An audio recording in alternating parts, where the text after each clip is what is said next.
Les saludamos muy cordialmente desde nuestro estudio central en Caracas, Venezuela. Es tiempo de información de impacto económico dentro y fuera de nuestras fronteras. ¿Cómo comienza esta emisión? De la manera que sigue. Imágenes estamos mostrando para titular presidente mexicano Andrés Manuel López Obrador. Subasta vehículos del gobierno para impulsar proyectos sociales. Hace parte de su decisión de disminuir los gastos superfluos para financiar programas de corte social. Acciones chinas baten récord y generan confianza a inversionistas. De esto también vamos a hablar. Y tema de expediente económico, es decir, de análisis, el negocio de los alimentos en el mundo. Empecemos con detalles.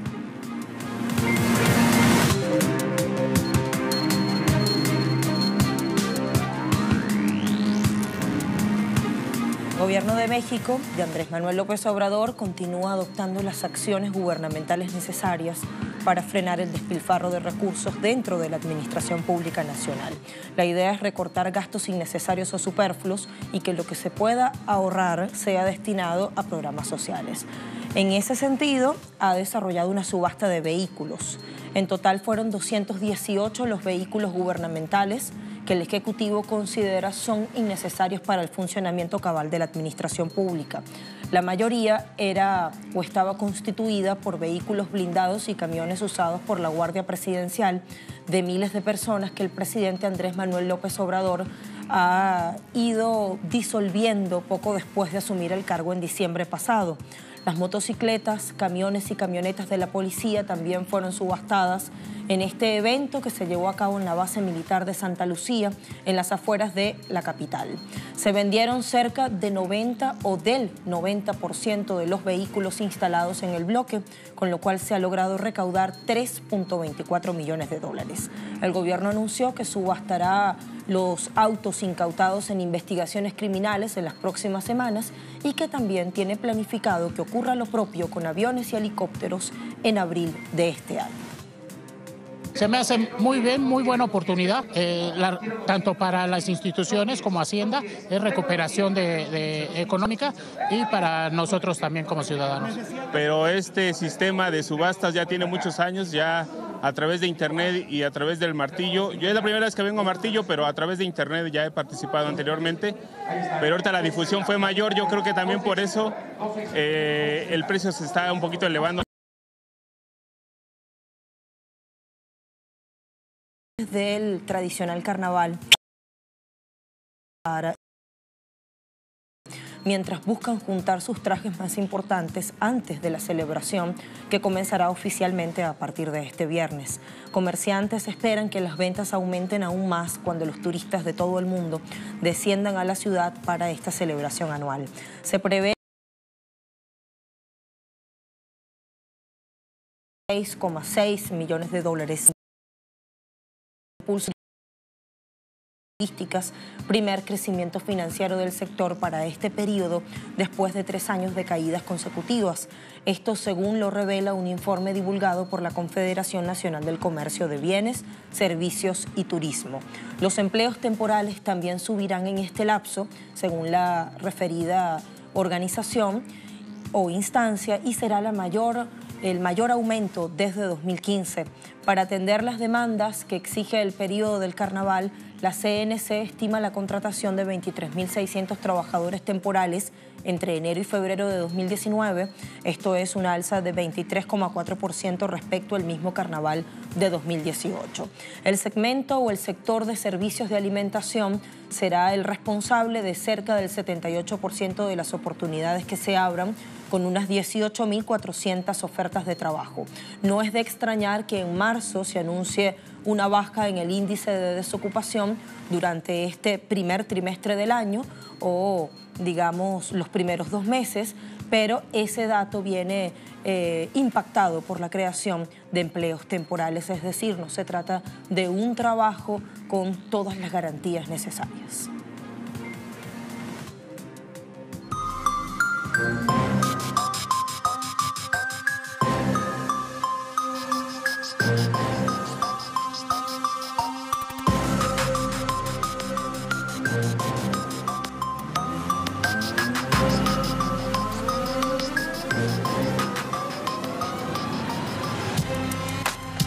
Hablamos de lo que podría ser una encrucijada en América Latina y el Caribe. Hoy día predomina un mundo globalizado, contagiado de políticas neoliberales a las que se suman ahora amenazas del regreso a la Guerra Fría impulsada por acciones sistemáticas de Estados Unidos contra Rusia y la República Popular China. Hoy pondremos el acento en una de ellas, la que consideramos la primera. No se ha recuperado de la crisis económica de 2008, provocada por Washington. Como si eso fuese poco, comienzan a resurgir en la región regímenes ultraconservadores que apuestan por el gran capital, impulsando privatizaciones y echando tijera a los programas sociales, perjudicando aún más a los que menos tienen. De acuerdo al informe anual de la CEPAL, que lleva por nombre Panorama Social de América Latina, la pobreza extrema ha alcanzado su nivel más alto desde 2008 y la proporción de personas en situación de pobreza extrema continuó creciendo. El nivel de pobreza pasó del 9,9% de la población en 2016 al 10,2% en 2017, equivalente a 62 millones de latinoamericanos, y la tasa de pobreza medida por ingresos se mantuvo en el 30,2%, equivalente a 184 millones de personas. El organismo también subraya que pese a los avances entre la década pasada y mediados de la presente, desde 2015 se han registrado retrocesos. Y no es para menos, pues si bien a principios del siglo XXI tomaron impulso gobiernos progresistas y nacionalistas que llevaron adelante políticas sociales a favor de la población empobrecida, en los últimos años la situación se ha revertido en algunos países, cuyos gobiernos han vuelto a imponer regímenes que van en contra de los intereses de la mayoría de la población. Bajo estas condiciones, lo más probable es que en los próximos años la pobreza alcance niveles más elevados en la región, como ya está ocurriendo en Brasil, Argentina, Honduras o Perú. De acuerdo a un informe de la CEPAL, este año se vislumbra como un periodo en el que, lejos de disminuir las incertidumbres económicas mundiales, serán mayores, provenientes de distintos frentes. Esto repercutirá en el crecimiento de las economías de América Latina y el Caribe, las que en promedio se expandirían solo 1,7% con grandes diferencias entre ellas. Embates que en medio del ascenso de gobiernos neoliberales en la región, los terminan pagando siempre los que menos tienen que ver en el asunto.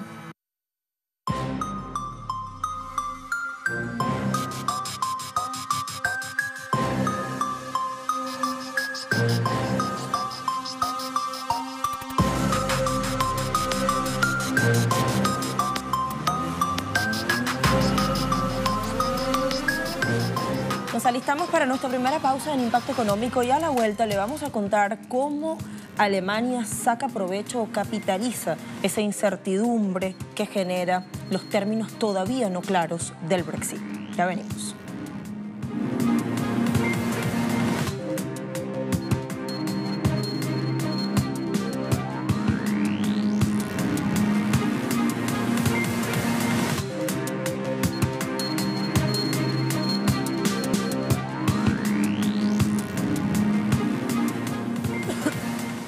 Estamos de vuelta con más información. Precios mundiales de los alimentos básicos comenzaron este año subiendo su precio. Hablemos de informaciones importantes más allá de nuestras fronteras. Las preocupaciones en torno al Brexit aumentan en el sector de la salud del Reino Unido. La revista médica británica The Lancet publicó un informe en el que se alerta que un Brexit sin acuerdo, en caso de concretarse así el próximo 29 de marzo, restringiría el acceso a personal cualificado, financiación y medicamentos para la sanidad pública del Reino Unido. Este estudio fue elaborado por expertos de distintas universidades británicas y también señala que una salida de la UE no negociada sería el peor de los escenarios. Asimismo, se advierte que el Servicio Nacional de Salud del Reino Unido se verá perjudicado en todos los campos del Brexit. En esa línea, los investigadores apuntan que el servicio podría tener un déficit de financiación por el menor crecimiento económico en el Reino Unido y por la falta de acceso a entidades de crédito comunitarias, considerando que esas sean las consecuencias que genera el proceso de separación. Los expertos agregan que la falta de consensos recíprocos en lo que tiene que ver con asistencia sanitaria humanitaria entre el Reino Unido y el resto de los países que integran el bloque comunitario más allá de 2020 puede obligar a muchas personas a tener que contratar seguros de salud privados. Los investigadores finalmente concluyen que es probable que haya escasez de medicinas y de otros productos básicos porque las medidas de almacenamiento supuestamente dispuestas por el Ejecutivo solo servirán unas semanas. Alemania capitaliza la situación, saca provecho. Un hospital de ese país está aprovechando la incertidumbre que genera el divorcio europeo para reclutar enfermeras polacas. El hospital universitario de Düsseldorf tiene una gran necesidad de personal de enfermería y está aprovechando la falta de claridad sobre la situación legal de los residentes de la UE en Reino Unido para traer mano de obra calificada. El hospital espera llenar la escasez de profesionales cuyo tiempo en suelo británico podría estar agotándose con sus anuncios impresos en 2 periodos semanales en Reino Unido. El director de enfermería explicó que el hospital, este centro de asistencia, hizo una campaña de reclutamiento luego de una huelga el año pasado y todavía sigue buscando personal para unas 100 enfermeras adicionales. Las compañías estadounidenses en China están cada vez más preocupadas de que las relaciones bilaterales se deterioren y están, mejor dicho, cubriendo sus apuestas al retrasar la inversión o mover las operaciones. Esto lo aseguró este martes un grupo empresarial. Se trata de la Cámara de Comercio estadounidense en China, que hizo una nota de precaución en medio de declaraciones oficiales optimistas sobre el posible regreso sobre el posible avance hacia una solución de la guerra arancelaria entre Estados Unidos y China, aprovechando estas últimas conversaciones entre las delegaciones. La Cámara dijo que 37% de las 314 empresas que respondieron una encuesta en noviembre y diciembre pasados esperaba que las relaciones se deterioraran, una cifra que representa más del doble del 16% registrado en 2017. Las compañías clasificaron las tensiones bilaterales como desafío principal junto a frustraciones crónicas con costos crecientes y leyes poco claras y de aplicación en la economía dominada por el Estado.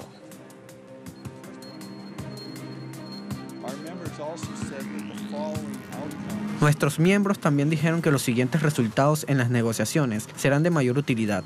El primero sería un mayor acceso al mercado para las empresas extranjeras en sus industrias. El segundo resultado, que sería más viable para nuestros miembros, fue la garantía de que los antimonopolios, la protección ambiental, la seguridad del producto y otras medidas se aplicarían por igual a empresas y personas chinas y extranjeras. El tercer resultado, mejoras en la protección de la propiedad intelectual y eliminación de la presión para transferir tecnología. Y finalmente, la participación de empresas extranjeras en el establecimiento de normas. Y mientras sigue gestándose incertidumbre respecto del pulso comercial entre Estados Unidos y China, las acciones de este último país alcanzaron un récord de facturación este lunes con el índice compuesto de Shanghái, que saltó en 5,6%, lo que le llevó a un mercado alcista. La facturación en la Bolsa de Valores de Shanghái alcanzó más de 37.000 millones de yuanes. Esto representa más de la mitad de la facturación total del mercado de valores chino. El grupo Ping An, en términos de facturación, ocupó el puesto número 1 con más de 3.000 millones y medio de yuanes. Weishu, Moutai y CITIC Securities siguieron en esta lista. Los analistas dicen que los valores en el sector bancario, alimentos y bebidas, así como productos electrónicos, se comercializaron con mayor frecuencia. Y en lo que respecta al índice Chinex, similar a Nasdaq, tocó un máximo de 7 meses y subió más del 24% este mes, registrando su mayor ganancia mensual. Analistas del área dicen que es probable que el mercado alcista continúe porque China ha registrado una creación récord de crédito en enero. Más capital extranjero también está fluyendo hacia los mercados de acciones con un renminbi chino constante que aumenta la confianza en inversores.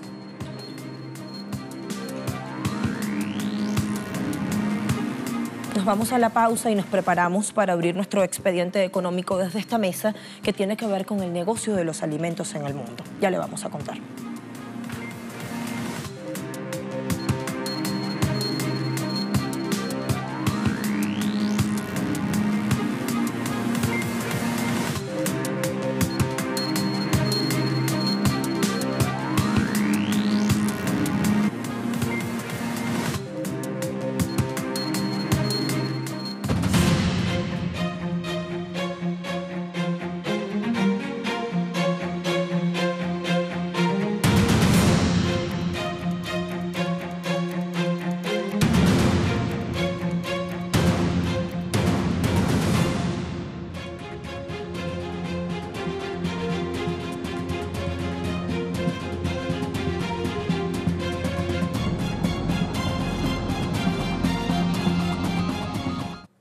Tema de expedientes económicos. Precios mundiales de los alimentos básicos comenzaron este año subiendo 1,8% mensual en enero, producto del empuje de productos lácteos y aceites vegetales. Esto lo informó la Organización de Naciones Unidas para la Alimentación y la Agricultura, FAO por su sigla en inglés, que indicó también que su índice de evolución de los precios de alimentos tuvo un promedio de 164,8 puntos el mes pasado, 2,2% por debajo del nivel de enero de 2018.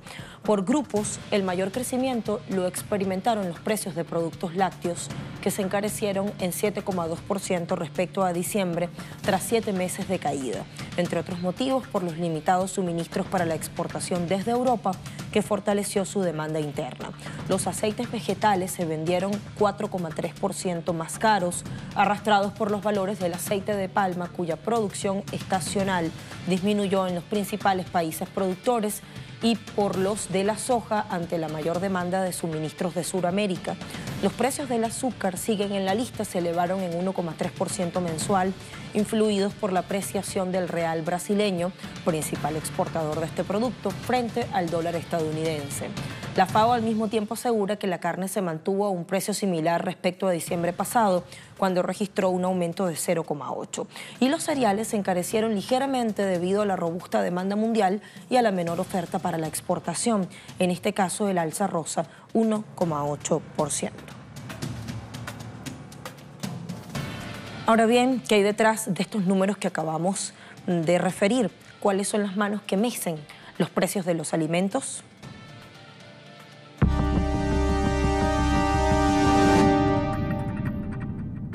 Hay gobiernos, instituciones y medios hegemónicos que atribuyen la causa de la crisis alimentaria a las malas cosechas, tecnologías anticuadas, falta de cultura, cuestiones meteorológicas adversas, falta de capacidad de almacenamiento y pare de contar. Pero lo cierto es que el hambre, si bien los factores mencionados tienen su influencia, depende fundamentalmente de otras cuestiones ajenas a todo ello y que tienen todo que ver con el papel de las grandes entidades financieras, para quienes todos los recursos del planeta son terreno fértil a la hora de especular.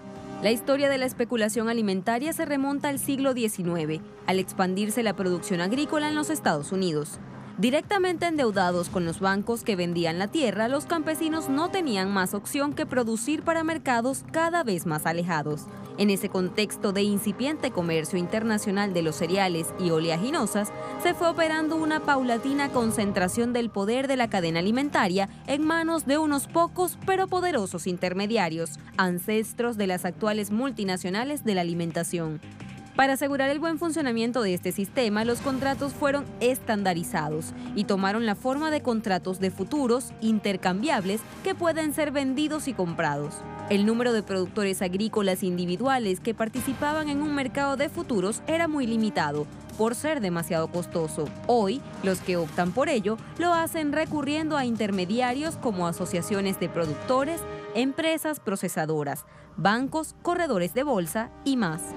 Los precios de las materias primas agrícolas tienen la particularidad de ser muy volátiles y el precio de los contratos de futuro sigue esta tendencia. Los actores que intervienen en la transacción no tienen forzosamente la intención de adquirir realmente la soya o el maíz estipulados en el contrato. La mayoría de estos contratos son utilizados con finalidad especulativa, es decir, de ganar dinero con ellos, en concreto con la fluctuación de los precios de ellos. Su estrategia consiste en lograr crear una burbuja, esto es, una subida constante del precio para tratar de vender rápido y obtener un buen beneficio. Los futuros de productos básicos agroalimentarios se negocian en las bolsas de futuros agrícolas como la de Chicago, Londres o Hannover, un terreno muy atractivo para la especulación. La industria alimentaria se ha convertido así en un negocio altamente lucrativo a costa de miles, para las que un incremento en el precio del arroz o el trigo es una verdadera tragedia. Hablamos del común, de las personas. Según una estimación del Banco Mundial, los aumentos de los precios de los productos alimentarios básicos y el petróleo en 2007 y 2008 hicieron que el número de víctimas de la pobreza extrema aumentase entre 130 millones y 150 millones. Al menos 40 millones de personas de todo el mundo fueron empujadas al hambre a causa de la crisis de los precios de los alimentos de 2008. Una cifra similar, 44 millones, se estima que fue debida al incremento de la especulación alimentaria entre 2010 y 2011. El Parlamento Europeo llegó a admitir que los movimientos especulativos financieros son los responsables de casi el 50% del aumento del precio de los alimentos. Pero poco o nada se ha hecho para acabar con esto. Prácticamente 2.000 millones de personas utilizan más del 50% de sus ingresos para adquirir alimentos. En las regiones más pobres, esta cifra aumenta al 60 u 80%. Por lo tanto, los efectos de la subida de los precios alimentarios han sido y siguen siendo devastadores. Los alimentos quedan fuera del alcance de inmensas capas de población, incluidas las propias personas productoras.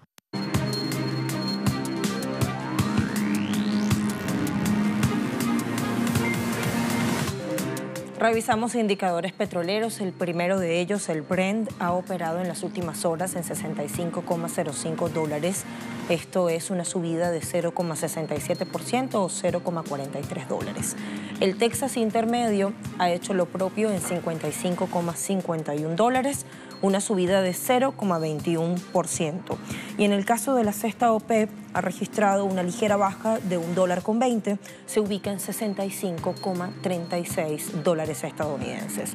Y con estos precios de los referentes mundiales del crudo, nos vamos. Llegamos al final de nuestra emisión de Impacto Económico. Gracias por acompañarnos. Hasta pronto.